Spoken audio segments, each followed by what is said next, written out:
Scapula को stabilise करा किसके साथ, जो हमारा स्कैपुलोथोरैसिक होता है। इसके बाद हमने इसको मेंटेन करना है 10 to 15 सेकंड, जिसके थ्रू हेलो फ्रेंड्स, स्वागत है फिजियो पाठशाला में।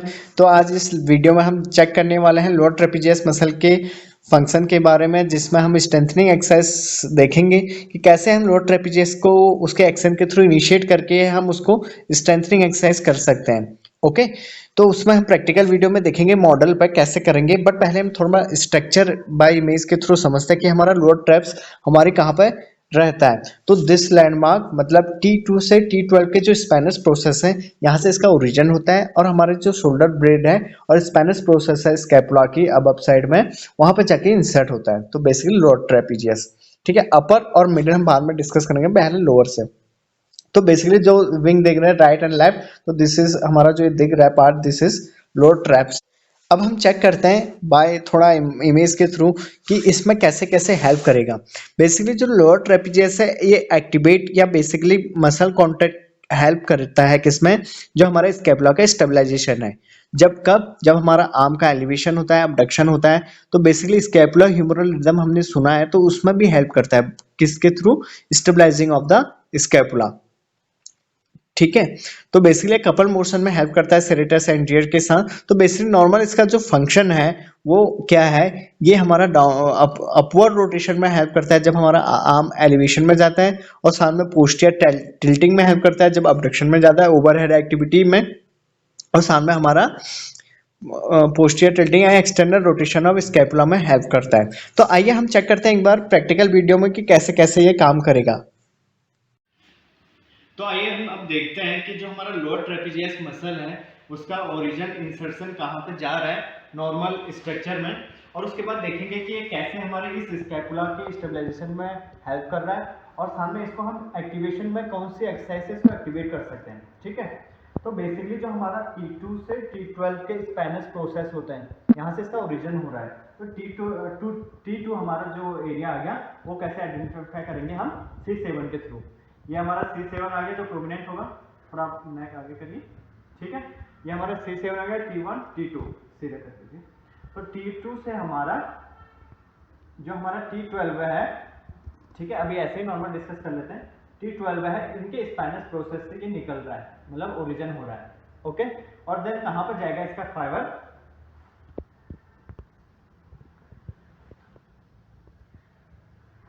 ओके, ठीक है। ये हमारा इसका एरिया है। देन इसके फाइबर यहां से निकल के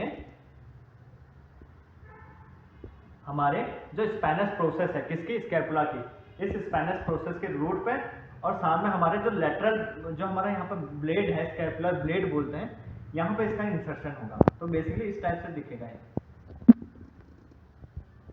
ये क्या है, हम अभी डिस्कस कर रहे हैं लोअर ट्रैप्स। तो सेम इस साइड से भी ऐसे ही जाएगा T12 के स्पैनस प्रोसेस से, और हमारा इधर ये, ओके। तो बेसिकली हमारा जो लोअर ट्रैप से कहां से निकलना, T2 टू 12 के स्पैनस प्रोसेस है, और इंसर्शन हो रहा है हमारे स्कैपुला के स्पैनस प्रोसेस और हमारे ब्लेड पे, ओके। और साथ में जो हमारे कुछ फाइबर एक्रिमेंट प्रोसेस पे भी जाएंगे। तो ये हो गया हमारा नॉर्मल स्ट्रक्चर, ठीक है, ओके। तो इसका फंक्शन क्या होगा, बेसिकली हमारा स्कैपुलो-ह्यूमरल रिदम है, हमने बायोमैकेनिक्स में पढ़ा है कि स्कैपुलो-ह्यूमरल रिदम क्या है, हमने पहले डिस्कस भी किया है, ठीक है। हमारा ह्यूमरस का एलिवेशन और स्कैपुला का मोशन साथ साथ में होता है, तब हमारा ह्यूमरस का एलिवेशन सक्सेसफुली होता है। तो बेसिकली हमारा जो इस लोअर ट्रेपेजियस है इसका एक्टिवेशन, या बेसिकली हम क्यों पढ़ रहे हैं, क्योंकि हमने अपर ट्रैप्स देखा है, मीडियल ट्रैप्स देखा है, इन दोनों का फंक्शन अलग अलग है तीनों फाइबर का। तो इनका मेन रोल क्या है, इस स्कैपुला को स्टेबलाइज करना जब हमारा आर्म का मूवमेंट होता है शोल्डर लेवल पे, ओके। अब जब हमारा इसका बायोमेट्रिक्स ऐसा है कि जो हमारा लोअर ट्रेपेजियस का मसल का फंक्शन है, इसका क्या है, एक तो स्टेबलाइजेशन और साथ में इसका रोटेशन, ठीक है। किसका रोटेशन, स्कैपुला का अपवर्ड रोटेट करने में हेल्प करेगा, और साथ में हमारा क्या बोलते हैं, पोस्टीरियर टिल्टिंग, ठीक है। और एक होता है एक्सटर्नल रोटेशन। तो तीन फंक्शन हो गए किसके, लोअर ट्रैप्स के। पोस्टीरियर टिल्टिंग ऑफ स्कैपुला मतलब पोस्टीरियर टिल्ट करेगा, and external rotation of scapula, और साथ में अपवर्ड रोटेशन। तो तीन फंक्शन हो गए, और ये क्या होता है, कॉम्बिनेशन फंक्शन होता है, जैसे सेरेटस एंटीरियर, इन सब मसल का कॉम्बिनेशन फंक्शन आता है। तो और इसका फंक्शन क्या है, स्टेबलाइजिंग ऑफ स्कैपुला, ठीक है। अब हम ये तो नॉर्मल हमने इसके एनाटॉमी और नॉर्मल फंक्शन पढ़ रही है। अब इसके बाद हम डिस्कस करेंगे हम इनिशिएट कैसे करेंगे। ठीक है। अब जैसे हमने कभी देखा है कि जब हम एलिवेशन करते हैं या ओवरहेड एक्टिविटी होती है किसकी आर्म पे, तो हमारा इम्पीचमेंट आता है, एक इम्पीचमेंट, शोल्डर इम्पीचमेंट आपने सुना होगा। वहां पर क्या होता है, पेन होता है, हमारी स्ट्रक्चर कुछ सब स्कैपुलर स्पेस में इम्पीच हो जाता है। तो बेसिकली क्यों होता है, यहाँ पर जो स्पेस होता है उसके रिड्यूस होने से। तो उसमें भी हेल्प कैसे करेगा, जैसे हम जब हमारे सब स्कैपुलर स्पेस में इम्पीचमेंट होता है तो यहाँ पर हमारा क्या होता है, यहाँ पे स्ट्रक्चर इन्वॉल्वमेंट हो जाता है, सॉफ्ट टिश्यू टाइटनेस आ जाती है, पेक्टोरलिस जो मसल है उसकी टाइटनेस आ जाती है। तो हम उसका स्ट्रेच करते हैं बेसिकली किसके लिए, इस स्पेस को ओपन करने के लिए। तो सेम जो लेटरल जो हमारा लोअर ट्रेपेजियस है इसका फंक्शन है पोस्टीरियर टिल्टिंग। तो जब हमारा बायोमैग्नेटिकली ये फंक्शन होगा तो इसकी बायोमैग्नेटिक्स चेंज हो जाएगी, मतलब स्पेस चेंज हो जाएगा। क्यों, जब ये टिल्टिंग में जाएगा तो जो एक्विपमेंट प्रोसेस और सबस्कैपुलर स्पेस है वो ओपन अप होगा, जिसकी वजह से क्या होगा, इम्पीचमेंट में हेल्प मिलेगी। तो वहां पे भी इसका रोल है क्लिनिकली। ठीक है। तो फंक्शन हमने देख लिया क्या है, upward rotation, posterior tilting and हमारा डाउनवर्ड डिप्रेसर भी है, और साथ में एक्सटर्नल रोटेशन ऑफ स्कैपुला। अब जैसे हम एलिवेशन करते हैं तो उसमें अबडक्शन करते हैं। ठीक है। अबडक्शन में हमारा हैंड क्या जाएगा, जब 0 to 30 जाएगा उस टाइम स्कैपुला रेस्टिंग रहेगा, न्यूट्रल। जब 30 से अबव जाएगा तो हमारा इसका अपवर्ड रोटेशन, एंड जैसे 30 से अबव जाएगा तो हमारा इसका अपवर्ड रोटेशन, एंड जैसे 30 से और अबव जाएगा तो उसके बाद क्या करता है, स्टेबलाइजिंग, मतलब लोअर ट्रेप्स एक्टिवेट हो जाता है। ठीक है। तो बेसिकली क्या करता है, स्टेबलाइज करता है इसको, समझ गए। जब हम अबडक्शन करेंगे बेसिकली हैंड का अबव, दिस इज अबडक्शन। ठीक है। जब हम अबडक्शन करेंगे तो 0 to 30 डिग्री ये स्कैपुला हमारा क्या बोलते हैं, रेस्टिंग रहेगा। जैसे हम 30 से अबव जाएंगे तो लोअर ट्रैप्स एक्टिवेट हो जाएगा। क्या हाँ यहाँ पर रखिए, जैसे ऊपर गए तो ये लोअर ट्रैप्स एक्टिवेट हो गया। इसने क्या करा, इस स्कैपुला को स्टेबलाइज करा, किसके साथ, जो हमारा स्कैपुलोथोरैसिक होता है। ठीक है।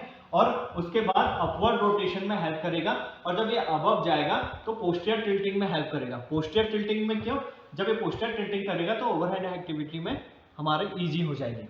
ठीक है। तो अब हम देखते हैं कि हमने ये लोअर ट्रैप्स को एक्टिवेट कैसे या इनिशिएट कैसे करना है इसकी एक्सरसाइज से, जिससे कि लोअर ट्रैप्स हमारे स्ट्रेंथनिंग में रहे। ओके। तो बेसिकली हमने क्या करना है, जब हम जिस साइड का, मतलब हम राइट या लेफ्ट जिस साइड का कर रहे हैं उस हिसाब से करेंगे। हमने क्या करना है, पेशेंट को स्ट्रेच करना है। सबसे मेन चीज पहले फ्लैट सरफेस में प्रोन पोजीशन में होगा। ओके। तो हमने क्या करना है, इनको बोलना है कि अपना शोल्डर अप, मतलब लिफ्ट करो, थोड़ा सा शोल्डर उठाएंगे, और इनको ये बोलना है जो ये शोल्डर ब्लेड है इसको हमने अपोजिट साइड को पुश करना है डाउनवर्डली, मतलब नीचे को आप पुश करोगे इस साइड में।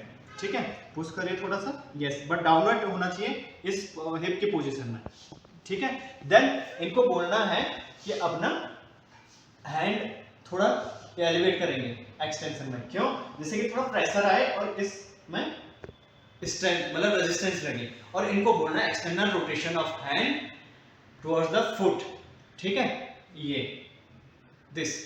ठीक है। जब ये करेंगे तो 3 स्टेप हो गए। सबसे पहले लिफ्ट ऑफ, हमने लिफ्ट करना है शोल्डर को opposite to the hip side, then elevate and external rotation of hand toward the foot, और इसके बाद हमने इसको मेंटेन करना है 10 to 15 सेकंड, जिसके थ्रू हमारा लोअर ट्रैप्स एक्टिवेट होगा।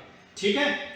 अब इसका जो लोअर ट्रैप्स है इसको एक्सरसाइज से, ये जो एक्सटर्नल रोटेशन हमने क्यों करा है, क्योंकि जब हम एक्सटर्नल रोटेशन करते हैं उस टाइम हमारा लोअर ट्रैप्स ज्यादा एक्टिवेट होता है, मतलब ज्यादा फंक्शन करता है या कॉन्ट्रैक्ट होता है। उसके लिए हमने एक्सटर्नल रोटेशन करा है। ठीक है। जिसकी वजह से हमारा स्कैपुला रोटेट होगा तो हमारा लोअर ट्रैप्स एक्टिवेट होगा। तो हमारी एक एक्सरसाइज है जिसके थ्रू हम यहाँ पे इस लोअर ट्रेपेजियस को स्ट्रेंथनिंग दे रहे हैं। 3 स्टेप। सबसे पहले opposite side, sorry, lifting of shoulder, then push towards the opposite side hip and elevate and external rotation towards the foot. Then इसको मेंटेन करना है around two 10 to 15 second. Okay. तो हम समझ चुके हैं लोअर ट्रैप्स को हमने कैसे इनिशिएट करना है। Thank you.